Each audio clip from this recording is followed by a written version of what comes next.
Hey there, internet friends. Welcome to That D Plus Show. Class is in session for the only show from that nerdy site that lets you know what kind of quality to expect right from the name. I'm your host, Trevor Starkey, and each week we dive into a different Disney Plus offering and discuss its history and how it holds up today and our general impressions. If you like the show, believe we would love it if you like, subscribe, rate, review, share the podcast with your friends, all that fun stuff. Joining me once again, returning from his allergy-stricken bedtime last week, Cameron Abbott is back with us. How you doing, Cam? Hey, what's going on, everybody? What's going on is today we're talking about your pick, which I will probably repeatedly remind us was your pick today for Can of Worms, Disney Channel original movie, because we are in our Halloween 2024 era here, month-long, dedicated to our Halloween spooky things, and we're 5 years in, so we're getting to slim pickings here. So yeah, this was originally released April 10th, 1999, day after my sister's birthday. We're not going to have the usual like box office stuff to go with this one because this was obviously just released straight to Disney Plus. But I did look at like what actual movies were dropping around this time. And in February 19th, 1999, we got the cult classic Office Space. March 5th, we had a trio of films, Analyze This, Cruel Intentions, and Lock, Stock, and Two Smoking Barrels. March 12th, a movie I remember watching like once or twice, being like, that was freaking weird. Baby Geniuses. Continuing in the youth space, though, we did have on March 26th, Doug's first movie, of course, from the Nickelodeon show that turned into a Disney show, Doug, and that was actually released in theaters. March 31st, we had the 1-2 punch of 10 Things I Hate About You and The Matrix. A wild disparity between those two. April 9th, right before this one, we had Never Been Kissed. Can of Worms here on April 10th. A couple weeks later, we would get Election, the Reese Witherspoon, Matthew Broderick film about politics in high school. April 23rd. April 30th, Entrapment and Idle Hands. Another odd little pairing there. Especially seeing Idle Hands being an April release, I was like, that's a weird time to release a spooky movie like that, but okay, sure. Yep. A week later, May 7th, 1999, the absolute classic, I'd say probably the best one on this list, The Mummy with Brendan Fraser. A week later, May 14th, a movie that was certainly near and dear to my heart in high school because I was in the play of this, A Midsummer Night's Dream. This was the one with like Michelle Pfeiffer and Kevin Kline. And then May 19th, a date that will go down in infamy, Star Wars Episode 1, The Phantom Menace debuts. So yeah, that's the era we were in. I was basically ending my time as a middle schooler here in the spring of 1999, right before high school. Runtime of an hour and 30 minutes, roughly, with some, ad break interstitials or whatever that would have been in there. In the Disney Channel original movie timeline of things, we had Under Wraps, which was the first movie in the Disney Channel original movie DCOM banner. It was October 25th, 1997. Then in 1998, we only had You Lucky Dog in June, Brink, which we've done an episode on in August, and then Halloween Town, of course, our old tradition here in the Halloween time slot, was October 17th, 1998. Then in 1999, we started off with Xenon, Girl of the 21st Century, January 23rd. So I give that as the precursor of like Brink, Halloween Town, Xenon. I watched all of those. Yep. Never have watched Can of Worms. And that was confirmed watching this. And then like we come back and I watched Smart House and Johnny Tsunami a little bit later. But yeah, this was very much like nope, I skipped this one. So after Can of Worms here in April, we had The 13th Year in May of 99. Smart House, June 26th of 1999, and Johnny Tsunami, July 24th of 1999. So, early days and what most people, I think, look back on fondly as like the classic era of Disney Channel original movies. You probably have like, this era's up there, and then you have like the Cheetah Girls fans, the High School Musical like crew, of course. But yeah, this being like, classic Disney Channel original movie era stuff. Our who's who of the project. The director is Paul Schneider, with directing credits going back to 1983, including a few episodes of Baywatch, a few episodes of Beverly Hills 90210, You Lucky Dog, one of the aforementioned earlier Disney Channel original movies, Can of Worms here, and then a handful of miscellaneous additional credits up through 2011. Like, Can of Worms was the last thing he did that I recognized, really, of note. So there you go. The writer here, Kathy Mackle, is the writer of the teleplay and the book. Can of Worms was her first movie, and then she was also credited as a story consultant on 2000's Left Behind, the movie with Kirk Cameron. Oh, wow. And then she would go on to do Hangman's Curse, a 2003 film that, according to Wikipedia / Box Office Mojo, made $168,000 on a $2 million budget. So not really moving the world with that one. Our cast of characters, Michael Schulman is Mike Pillsbury here.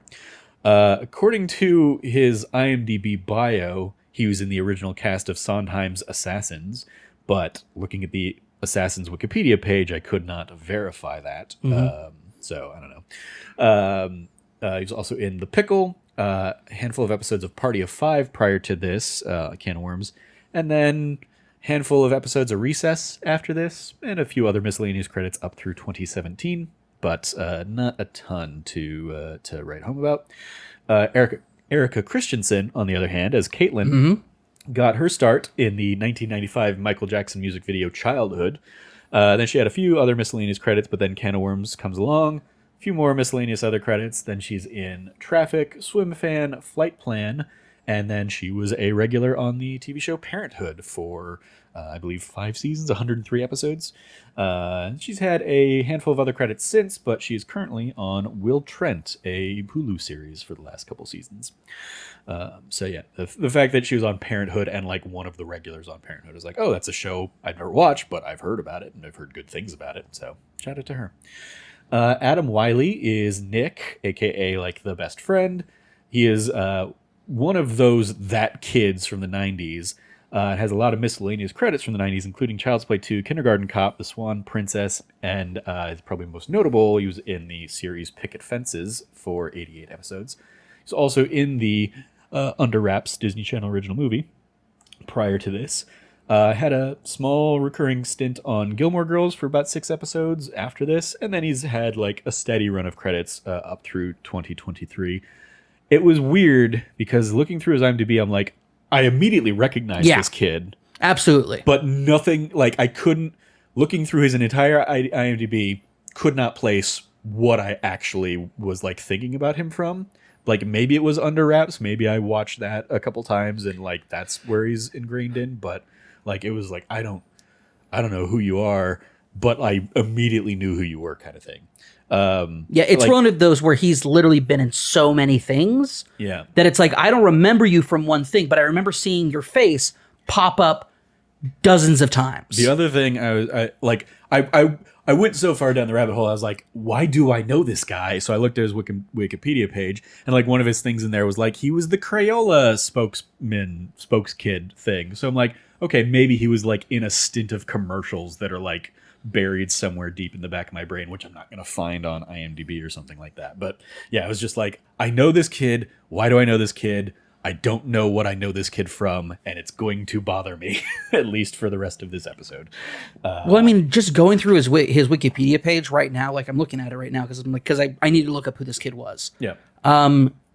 Like he is like a staple from like late, like through the 90s all the way through, I think like the 2000 teens of like being like a random like guest star on something. Yeah. Or doing voice acting for about a billion projects. I mean, like, yeah, but that's the thing. Like, I wouldn't recognize him as a voice actor. I mean, like, yes, I recognize his voice from things too, I'm sure. But like, it was the immediate visceral. I have seen this kid before. What have I seen this kid in? My best guess is he was in like one episode of Boy Meets World, and I just watched enough of that show growing up that I probably saw his episode multiple times or something, and that's just where he is. I have seen him likely seen him in the following shows. I've seen him in Murder, She Wrote, Boy Meets World, let's see here, Sliders, Living Single, like Touched by an Angel, Seventh Heaven, Walker, Texas Ranger, let's see here. You watched Spin way City. more of these shows than I did. Judging Amy. Like, I'm literally like going through this. Gilmore Girls. He had a 6-episode stint on Gilmore Girls, and I remember him on that. Like, it's a matter of like, I have no idea who this guy is, but I have seen him in so many things that it's like, oh, you are also in this movie. Like, actually, I didn't catch it on his IMDb, but now that I'm looking at it on his Wikipedia page, maybe it was 2000s Undressed. Yeah. 16-year-old, 15-year-old Trevor watched the shit out of that show. 'Cause Yeah. of its like late night softcore MTV, like, ooh, they're getting undressed kind of nonsense. The sex appeal or whatever. Yep. So I probably saw him in that or something. I don't The only thing I remember about that show is the guy who had like the tattooed trash, and he was a guy who guys would get to like basically cheat, like have him seduce their girlfriend so they could break up with them for cheating. And he was with this girl. She said, why do you have trash? He goes, well, he used to say Trish, but we broke up and she broke my heart. So I had him change it to trash. Sure. That's all I remember from that show. Yeah. So anyway, moving on from the mystery of Adam Wiley. Yeah. Andrew Ducote, or Ducote, is Jay, Nick's younger brother, the little kid. He was, weirdly enough, one of the most accomplished actors of this project, because he was the kid in Dave's World for 78 episodes. He was basically like Dave's son in the show Dave's World, like in his young days. And he has Can of Worms, and then he's got another 30 or so miscellaneous credits from 1993 all the way through 2023. Nothing super jumped out at me on that front, but Lee Garlington plays Dana Pillsbury, the mom. She was in Psycho 2 in 1983. She was in Field of Dreams, Sneakers, and The Sum of All Fears, among other things. Brighton Hertford playing Jill, the sister, I believe. Another kid of that time, including something that we watched because my sister had the VHSs for these. You're invited to Mary Kate and Ashley's sleepover party. Yeah. She's also in the 1997 film version of Leave It to Beaver. She's in Lindsay Lohan's The Parent Trap movie, Can of Worms, and then she also has made an appearance in this run in the past because she was in Return to Halloween Town. So we would have probably discussed her a little bit last year in some form or fashion. Garrett M. Brown plays Mike's father, who is, per IMDb, uncredited, but I was like, no, his name was definitely there in the credits. He was in Uncle Buck prior to this. He was in the show Sisters for 100 episodes, Can of Worms. More recently, he was in Kick-Ass and Kick-Ass 2, and most recently, he was in a series called Good Trouble, 10 episodes of that series. Marcus Turner as Scott, who I've already forgotten, but I'm pretty sure that's going to be the big jock guy. It is, yeah. Did a handful of credits from 1993 through 1999 that basically ended with Air Bud Golden Retriever right before this, and Can of Worms was the last thing he did. So this apparently was the end of his time as an actor. Then we get Malcolm McDowell in this as Barnabas. He's been in so many things, of course. His breakout role being in Clockwork Orange. Been in stuff like Time After Time, Star Trek Generations, the 2007/2009 iterations of the Halloween franchise, Halloween and Halloween 2, and then shout out to President John Henry Eden in Fallout 3. And yeah, just another one of those, like, I did not know going into this that he was going to be in this. And so as soon as his voice comes out, I'm like, they got freaking Malcolm McDowell for this? And then I'm like, oh, yeah, I guess. I mean, like, yeah, he's never been as shy to like voice work, especially. Because I also think of, God, it might have been around this same time, actually. But one of those early South Park episodes where they basically like take the character of Pip and just do Great Expectations, but with Pip being that Pip. Yeah. And they have Malcolm McDowell in there as like the narrator, like with a live action like cameo in it, and just being like, all right, sure. So yeah, he's never been known to turn down a paycheck. That man. Yeah. Another one that I was reminded when I was looking through his IMDb was like he was in Heroes for a season or so. Oh, he was in Heroes for a couple seasons. He was a big bad guy in it. Yeah, he's one of the big bads in there. So yeah, shout out to Malcolm McDowell. And then the last one I pulled, I wouldn't have pulled, but it was so recognizable. I was like, is that? Yup. That is a young Tara Strong as Lula. Yep. One of the female of the like puppet alien creatures, who we've talked about in the past in Loki, because she's Miss Minutes in Loki, but she's basically all the voices. Bubbles in Powerpuff Girls, Harley Quinn in the Arkham games, Raven in Teen Titans Go, and then most recently she was Mainframe in. She replaced Miley Cyrus as Mainframe in Guardians of the Galaxy Volume 3. And of course, she's Miss Minutes in the Loki series. So that's our cast. There were a couple other aliens, and I was like, I'm not gonna bother looking them up. Some trivia here. The literally only trivia that IMDb had on this was this is the first Disney Channel original movie to receive a TV PG rating. So the other stuff I have is just miscellaneous other stuff I found scouring the internet. In 2015, Megan Daly of Entertainment Weekly ranked this as number 25 on a list of the top 30 Disney Channel original movies, which makes me feel really bad for the 5 that like were beaten by this thing. And then a year later, in 2016, Aubrey Page of Collider placed Can of Worms at number 38 in her review of all of the Disney Channel original movies released up to that point. So fared far worse with them. But then we have music by Mark Mothersbaugh in this, of Devo fame, who I always think of because of the music by Mark Mothersbaugh splash screen of Rugrats, and being like the first time I ever knew that name. But more recently, he was the composer on a film that you quite enjoy, Cameron, Thor Ragnarok. Yep. As well as The Mitchells versus the Machines and last year's Cocaine Bear. He was the composer of Cocaine Bear. So shout out to Mark Mothersbaugh, just getting those composer paychecks, and he's had a very prolific career as a composer. Mm-hmm. I just thought that was a funny one to see in the IMDb rankings. And then the last little bit here. After her first rewrite of the film's script, Kathy Mackle was replaced by a new writer who did 3 rewrites. However, Disney was not impressed with the script and rehired Mackle, although very few of her suggestions were used for the script. Mackle subsequently contested for sole screenwriting credit on the script and won through the Writers Guild arbitration process. So, best I can tell from that breakdown, she writes the book, she starts to write the script, they don't like the script, they get somebody else to do passes on the script. That person does 3 passes on the script. They still don't like it, so they're like, all right, fine, let's just get her back. Yep. But then they still use most of that other writer's script. Yep. And then we get, she is the sole credited person on it because the Writers Guild rules are freaking bonkers sometimes. So there you go. So that's what I got here.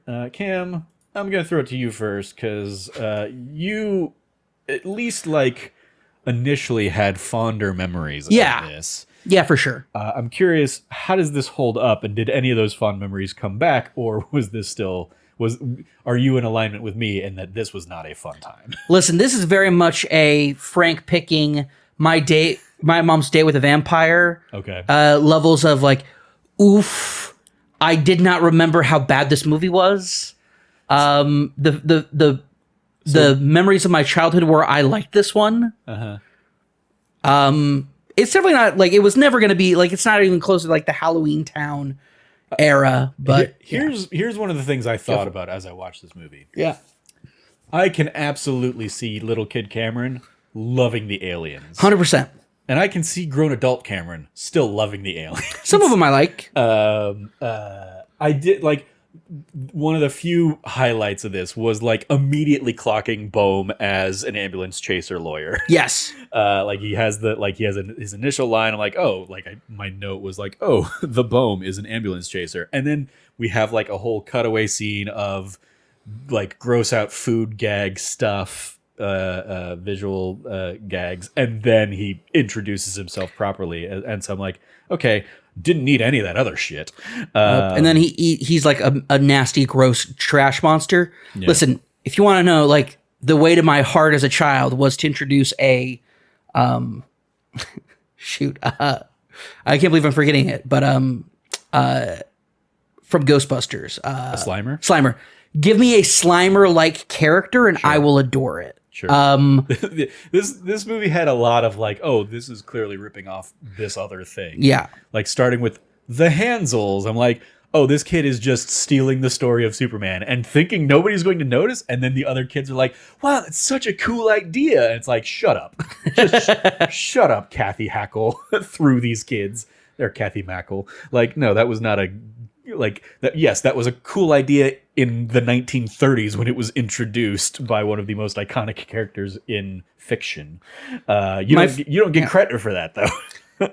My favorite part is Adam Wiley's character is back there. Nick, he's back there and he's just like drinking out of whatever cup that is, and he's like, look at this kid getting sold on Superman with like shitty Mac art. Mm-hmm. From this shit. That was the whole thing. Like the first little chunk of this movie was like, oh god, yeah, 90s tech. 90s tech, man. We are late 90s. This is also me. Like that's also something I loved as a kid. Was like I've always been a big fan of technology, but the idea of like, whoa, you have a satellite that you use for conferences and all like that was. I'm like, this is the height of luxury and technology. Whoa, I can put a floppy disk in and crash somebody's computer, neat, with a big old dummy face or whatever. Yeah, and then the kid. Mike hacking the school email with a floppy disk. Yeah, the school email with a floppy disk, so that he can then hack every other computer with a pig flash thing. I mean, that wasn't even flash. That was that was straight up GIF. That was straight up GIF. It was a very early GIF. Yeah, like 3 frames of a GIF. It was a graphical interface interface file, which is it was a GIF, and like. It's not like, oh, that's like, oh, it was a pixel too. So like, Mike, how many hours did you spend carefully pixely crafting your high school bully's face onto the pig with? Yeah.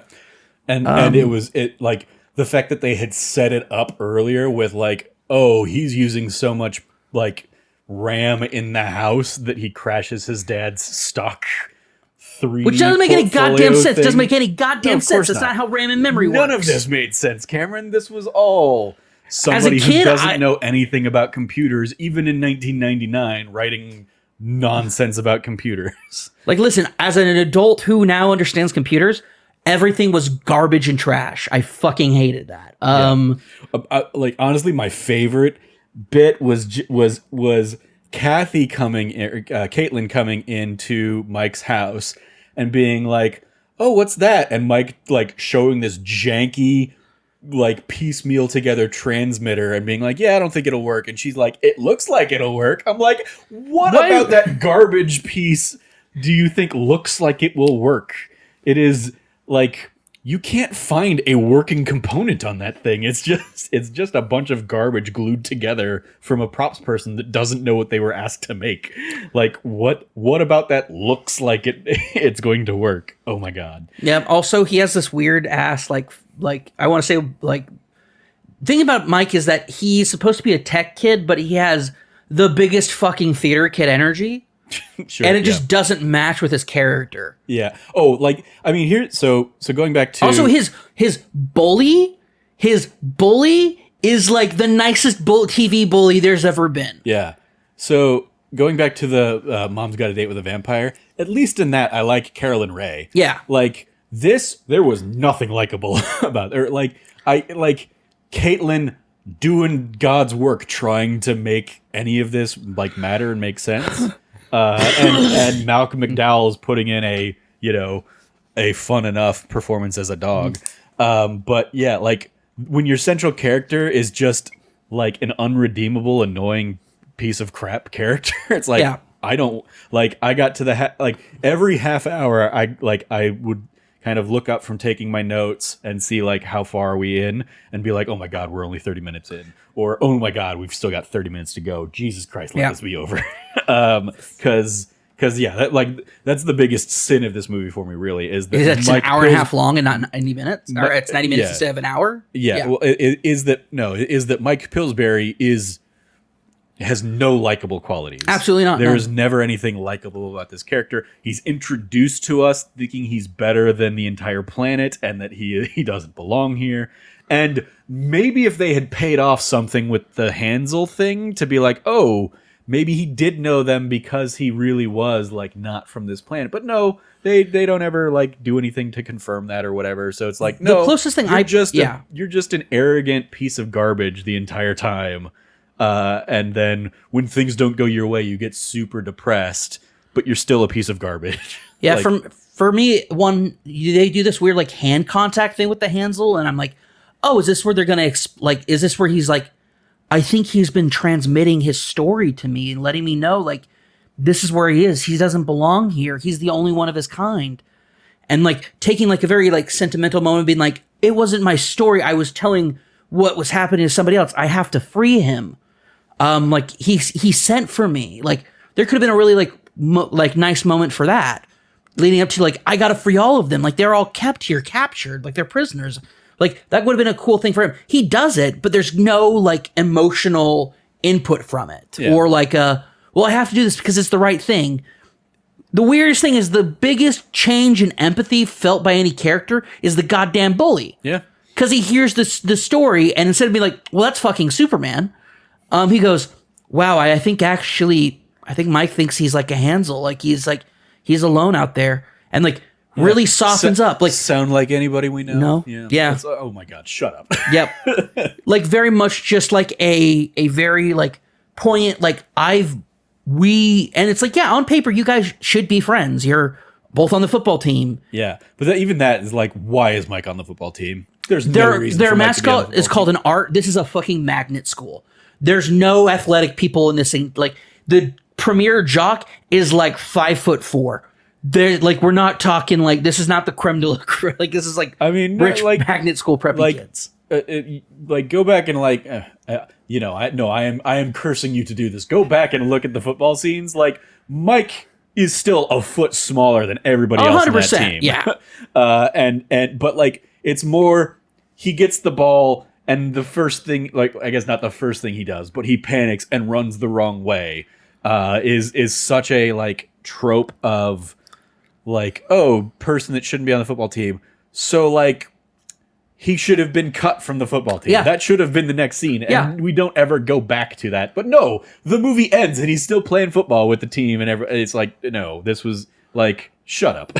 he is not like, oh, you want to feel like an outsider? Well, yeah, you're a kid that shouldn't be on the football team, somehow on the football team. Of course you're going to be an outsider with that kind of, with those skills in the loosest of terms. But then, yeah like the like him being like this, prodigious hacker or whatever, like tech genius. It's like, no, he's not. Like, No. he's what a 90s person who doesn't know anything about technology thinks is a hacker, I guess. Yeah. Is a Well, the prodigious hacker, they have their program on the floppy disk and they just launch it and it does all this stuff. It's like, that's fucking not how it works. Yeah. The closest thing we saw to seeing how computers works is when he's eating lunch at his computer and he's watching the boot menu go through it. That cycles. Yeah. That's the closest thing we get to actual computer shit in this movie. All that being said, like, yeah, no, I did not like this. Movie did not age well. I aged out of this movie real quick. I did. I laughed pretty hard right at the top when again, this is a very Trevor reference. But when we see him like screaming out to the heavens or whatever, I'm like, my note here: tech nerd Mike Pillsbury uses the satellite dish from Stay Tuned to send a message to the stars. Now, I don't know if you know the movie Stay Tuned, Cameron. This was like, I don't actually. It was probably not like what would be considered in kind of your parlance a like Starkey family classic, but it was a movie I watched a lot growing up. It is a movie with John Ritter, and it's more or less a horror movie where this guy makes a deal with the devil to like get a big powerful TV like satellite dish that is like a giant like fills the backyard satellite dish, and then he and his wife get sucked into the movie, and because it's a deal with the devil kind of thing, it's like they're getting flipped through channels, and they have to like escape every other channel because every channel is gonna like trying to be a death trap. Like, there is like an animated thing where they're kind of like a Tom and Jerry kind of stakes thing, but then like a creature is really trying to like smash them. Oh, that's like, more scary. itchy and That's scratchy kind of like I gotcha, okay. style. There's like game shows, but like if you don't win the prize, losing means death, and so they have to like break out of the game show. Because it's John Ritter, they have like a little Three's Company nod. Sure. Where like he goes into, he walks into, a show.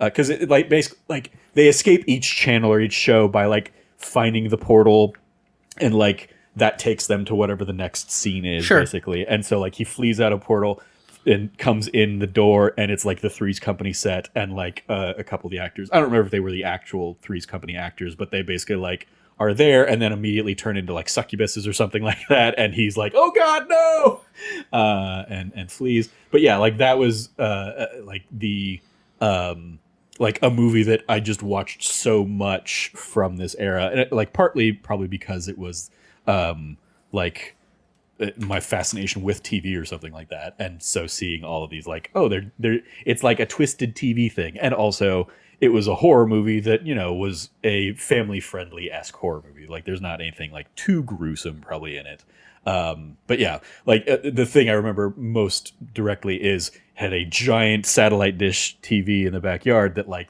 the family gets sucked into, and then when they finally like find the remote and like free themselves from this devil satellite dish, they like come flying back out in like digitized form and stuff. So yeah, that's what Stay Tuned was about, and immediately had flashbacks to that because of the giant silly satellite dish in the backyard. And then yeah, that was like literally the high point, is just seeing that and thinking of Stay Tuned, and then I was in for 90 minutes of this movie instead. Yeah. Oh, the other thing I'm going to talk about instead of talking about this movie, because this movie did spark it at least, is the trope of the giant treehouse in the backyard. That is like unrealistically big to be in a treehouse. I remember like not this because I hadn't seen this, but like movies of this era. Obviously, you have a classic one in The Sandlot and stuff. Made me want a treehouse so much that I would like mock up drawings on graph paper and stuff of like what my treehouse would look like and where the entrances would be and where the like secret exits would be and stuff like that. And I would do that for the trees in my backyard, which were not, heavy enough to, bear the brunt of a treehouse or anything like that. Mm-hmm. But that didn't stop me from like doing this whole like imagination. Oh, absolutely of, like, not. What if I could convince my dad to help me build something like this? Or then it turned into like, okay, it's not going to be a tree house, but I'm going to build like a little secret fort in the side yard of the house or something like that.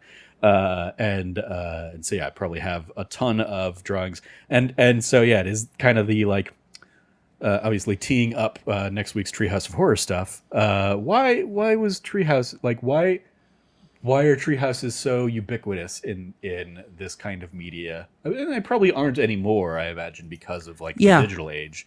So maybe they were just like, they're in the vicinity of the house, so like you can have the kids be there and be away from the prying eyes of parents or something like that. But yeah, it was like seeing that and just being like, okay, fuck this kid for having such a nice treehouse. When he's such a dumbass kid. But it definitely got me going back down the rabbit hole of like, I wish I'd had a treehouse and had done cool things with a treehouse when I was growing up. And then I was just, mad that I didn't. And again, sat and, we're 5 minutes into the movie when I'm thinking this. Yeah. And I'm just trying to do anything but think about this movie. So I'm going to throw it to you. What do you want to chat about on this movie?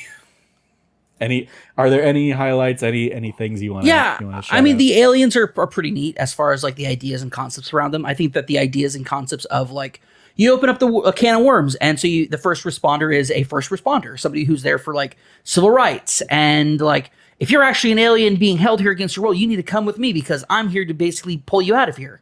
I'm like, that's great.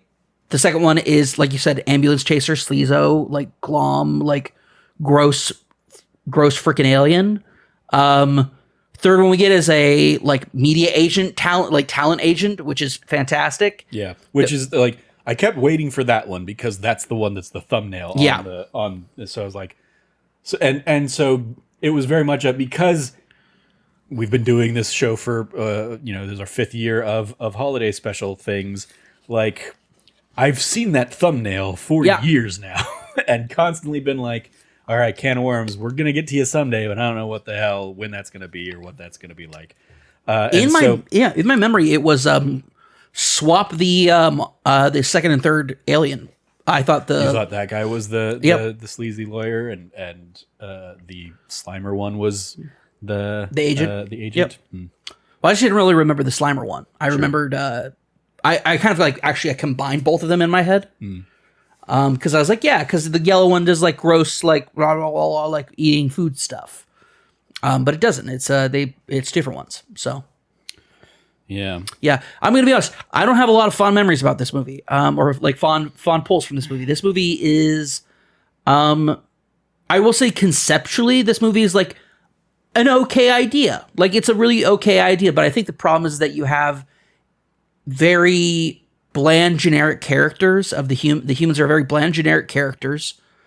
They are a mixed bag of like actors as far as it goes, but I think this is like very much a definitive like quote unquote standard for Disney Channel original movies. I think this is a median when you're looking at quality. So what do we have? I have a note here. Mike back in the treehouse, and the cute girl has come over, but even Mike knows how dumb that is.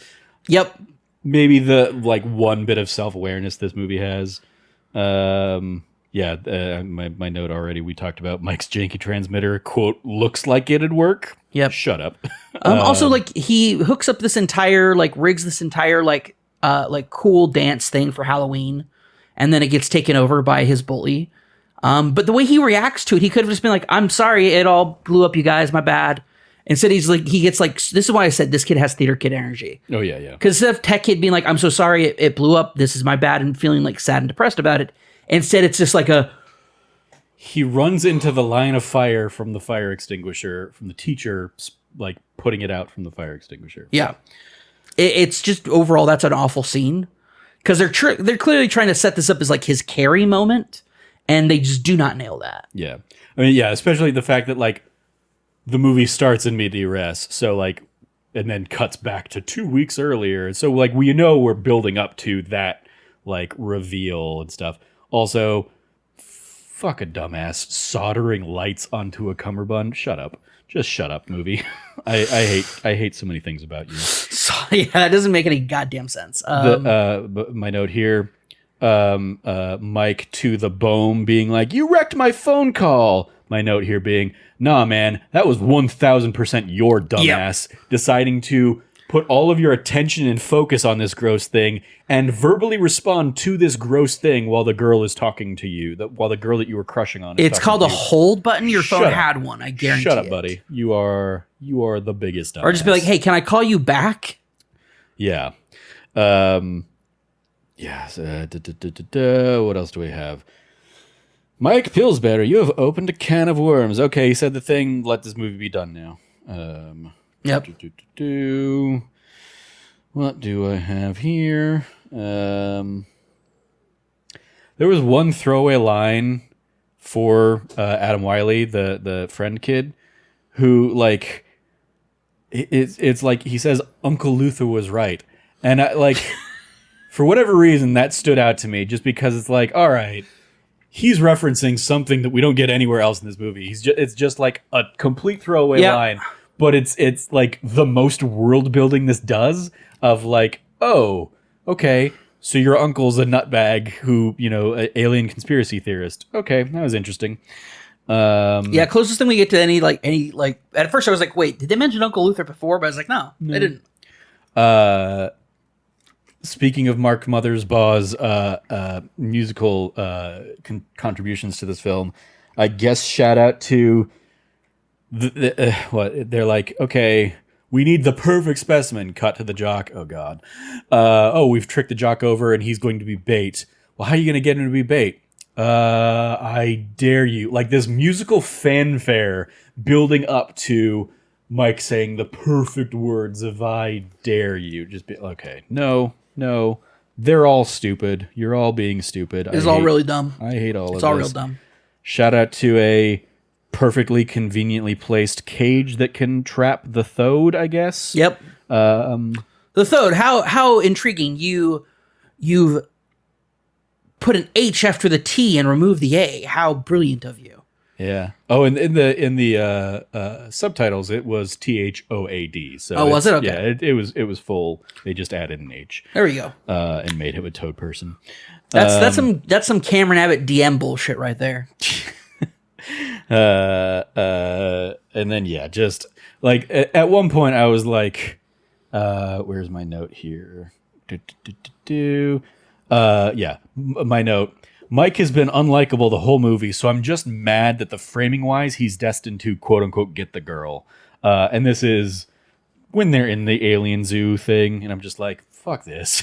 Like somehow after all the things he's fucked up with her, she's still gonna be crushing on him, and I appreciate they don't give it like a big romantic They beat. don't. That's the nice thing. They don't give it But she is still chanting his name in the end football game, and I'm just like, no, go away. This should not have been a thing. I hate. Thing is, it wasn't like a triumphant, like she's doing the cheer with his name. It's very much a like pity, like you got run over by the entire team, both teams. I mean, it struck me as a like, Mike, he's our man. If he can't do it, no one can. Kind of silly nonsense thing. So it's still like cheering, and the fact that like he's clearly not a star player on that. So I guess I'm glad they didn't like make him suddenly good at football. For sure. Sure. The most real thing about the movie, maybe. Yeah. I did not like so much of this. It was just a frustrating. Like I put in the Slack after because Tuesday night I watched the movie, and I came in and wrote the doc up. And then I wrote in Slack, that's a night of that's an evening of my life. I'm not getting back. I could have been 4 or 5 hours further into Metaphor Refantasio than I am, but no, I had to sit down and watch this piece of crap. So yeah, let's just dive into the rankings. Let's grade this thing. What do you want to give on the scale of A+ to F? What is our report card here for Disney Channel original movies? This is a D- for me. D-? Yep. Yeah. Few things save it from being a flat F, but just it's on the cusp. Not for me. It's a flat F for me. That's fair. It's not the worst Disney Channel original movie we've done. That was a superhero one way back when that like. Oh yeah. I had to watch that one. That's one that I remembered being very good and then being very surprised about how bad it was. Yeah. But yeah, I like this.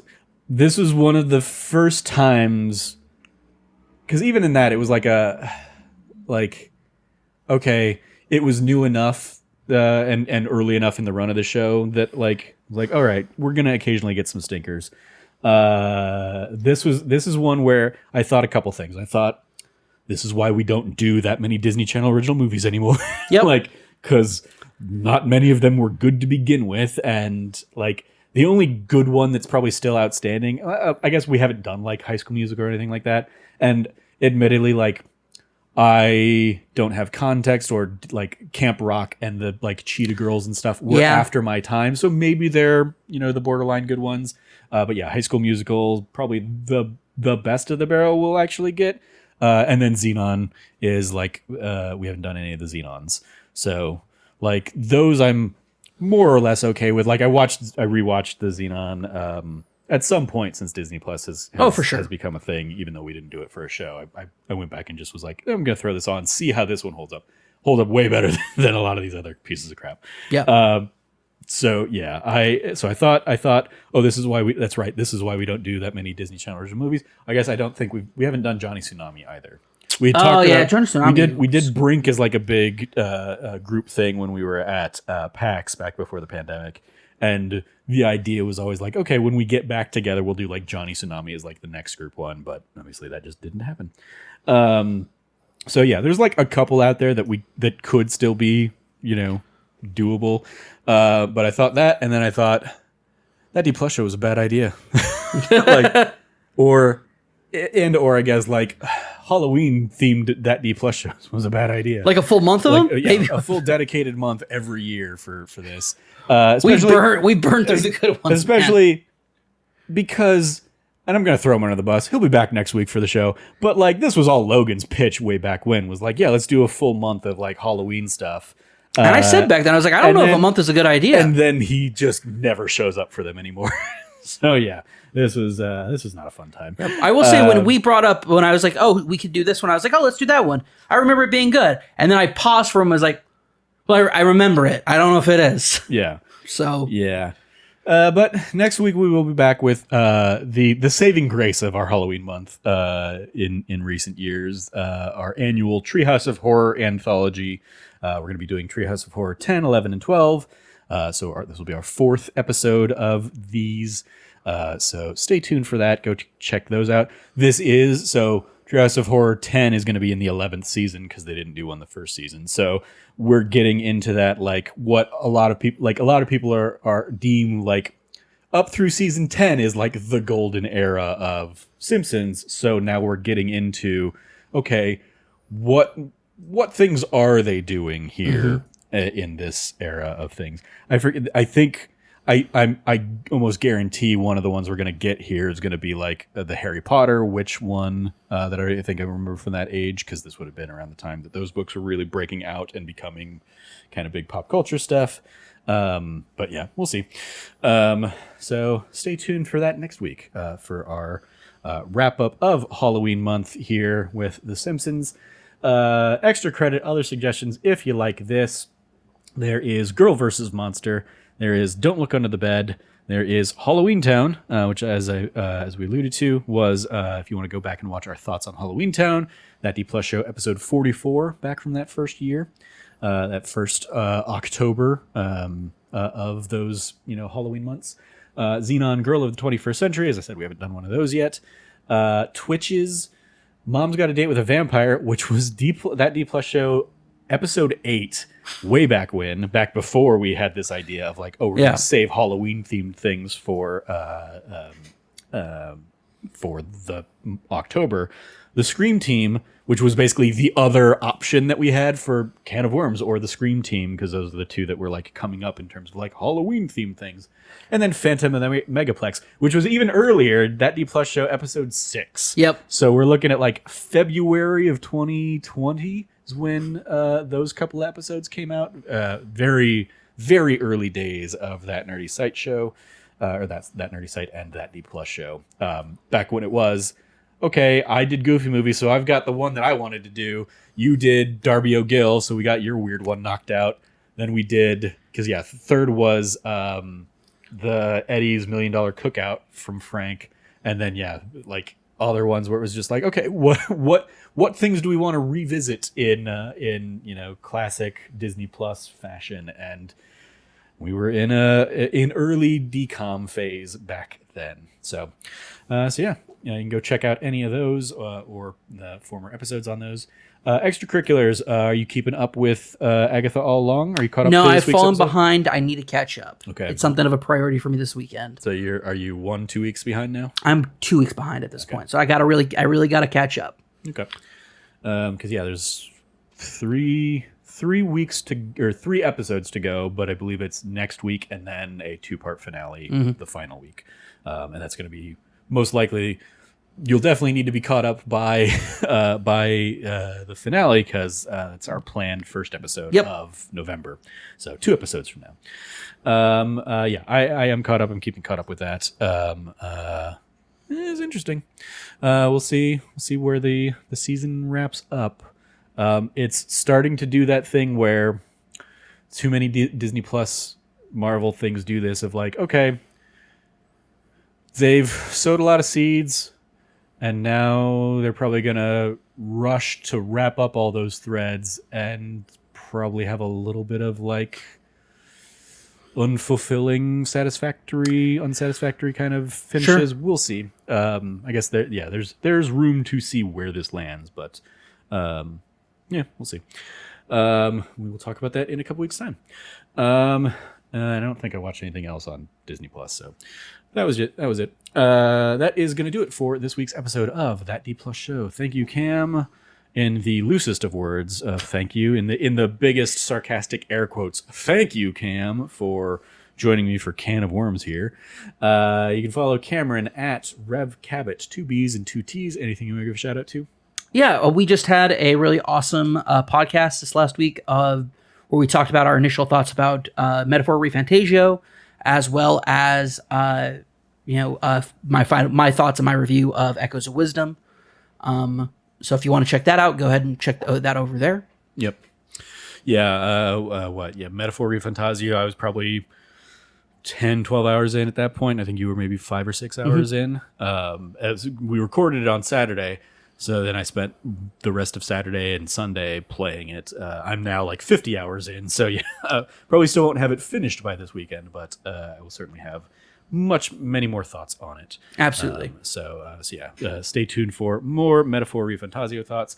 I'm going to try and catch the, what's the name of the movie? It's the Florence Pugh and Andrew Garfield movie. We Live in Time. We Live in Time, yeah. I'm going to try and catch that this weekend, so I'll probably give my thoughts on that on Monday's podcast. So, stay tuned for all that. I'm a big fan of Andrew Garfield, a big fan of Florence Pugh, so that seems right up my alley, even though it's probably going to be a very, very sad celebration of life / heartbreaking story kind of thing.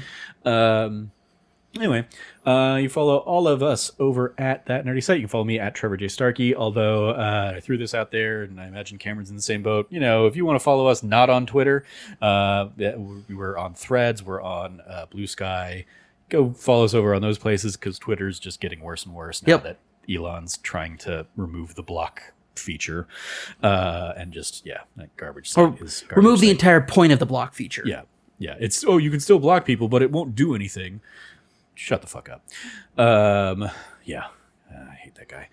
I think I saw a great, I don't remember if it was a thread or if it was a thing on Blue Sky, but somebody basically being like, it's amazing seeing the growth on this platform and knowing that it is stemming all from our mutual hatred of one guy. Yep. I was like, yep, that's a thing we can get behind.